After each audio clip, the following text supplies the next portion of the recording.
Nathalie Mailly. Et donc j'ai suivi cette histoire qui se passait. J'étais en vacances.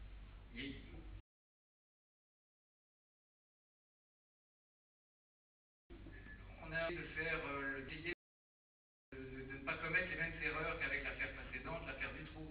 Et donc on s'est dépêché de publier la photo d'un pédophile qui était en liberté et on l'a vraiment servi en pâture aux médias. Et donc le film que vous allez voir est un film qui se pose la question de l'intervention des médias dans ce genre d'histoire et de leur abus.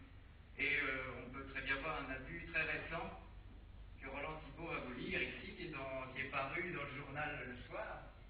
Aujourd'hui, soit d'aujourd'hui, Professeur Choron va vous lire un extrait. Voilà, extrait du Soir d'aujourd'hui. Les profs acquittés dans l'affaire du collège Saint-Pierre exigent réparation. Et alors voilà le témoignage d'un monsieur qui avait le malheur d'avoir une tache de naissance. Et comme il avait une tache de naissance, et qu'il y a eu des témoignages en disant, ben, celui qui filmait les débats pédophiliques avait une tache de naissance. Sa carrière était foutue. Du jour au lendemain, voilà son témoignage. Les policiers ont déboulé chez moi à Waterloo à 6 h du matin. Perquisition.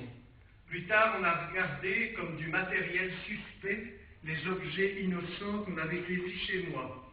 Des photos de ma fille en Bermuda, 2 BD de Manara, un mannequin piste qui faisait ponction de tire-bouchon.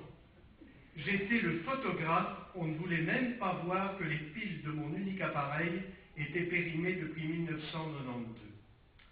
Alors pour moi, tout a basculé. La direction me regardait comme une bête empoisonnée. Elle m'avait prévenu. Hors de question que j'aborde la partie du cours traitant de la production. À mon approche, les collègues avaient l'air d'escargots qui se repliaient sur leur coquille. Le délégué syndical ne levait pas le petit doigt. J'avais écrit pour solliciter le soutien de Monseigneur Danels, l'archevêché constituant le pouvoir organisateur de l'école. Il m'avait répondu « Je prie pour vous ». Un soir, hein. Puis l'archevêché, pour se couvrir, avait à son tour porté plainte contre les enseignants criminels. Voilà. On a découvert... Voilà. Donc voilà, un monsieur qui a abandonné sa carrière, sa vie était foutue. Alors je voudrais dire un petit mot sur le film que vous allez voir, donc qui parle de quelque chose de dur, et on m'a posé la question, est-ce que les enfants peuvent venir? Est-ce qu'on va parler de choses...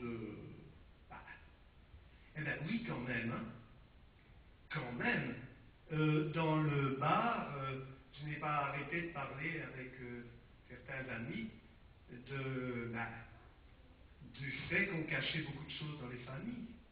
Du fait que les enfants, avant d'être victimes, devaient connaître aussi de quoi les choses sont faites. Donc c'est un film qui est dur, mais je crois qu'il est moral.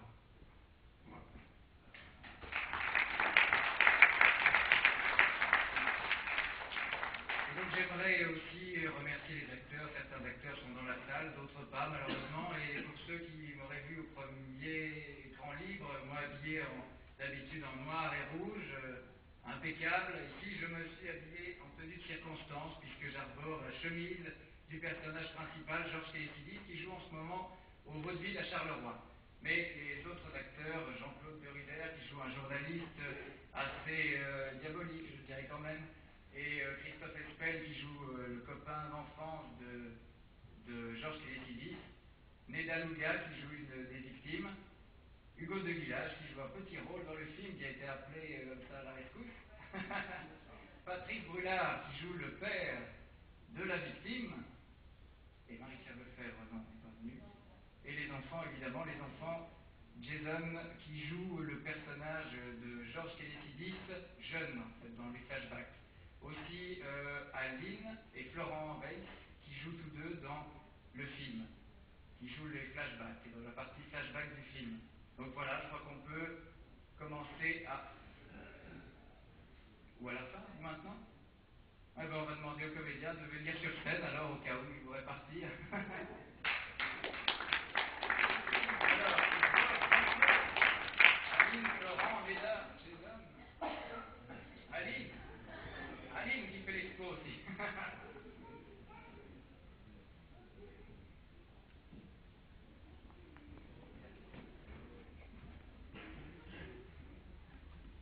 film a pris un certain temps pour se tourner, donc ne vous étonnez pas si vous voyez que les enfants ont grandi entre-temps. Et certaines comédiennes qui sont aussi grandes que les enfants. On les applaudit. Donc voilà, quand on peut applaudir les acteurs.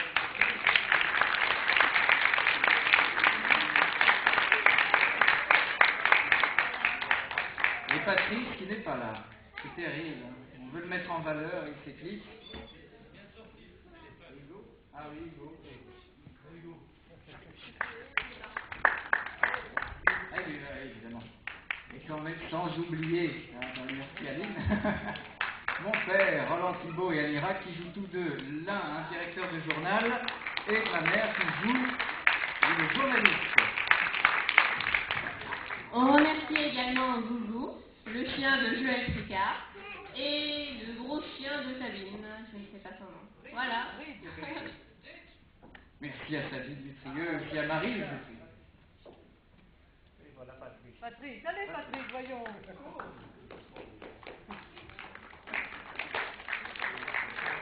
Bon, les chiens ne sont pas venus ici, donc on n'a pas pu les faire venir, mais sinon on avait envie, mais... Et moi, vous allez voir, j'ai perdu 1 kilo. Voilà. Évidemment, Patrick joue à mon avis un des personnages les moins reluisants du film. Il joue le père de la victime, et curieusement, là c'est le père de la victime qui est un peu mis en évidence dans ce film, vous comprendrez pourquoi. Je n'en dis pas plus.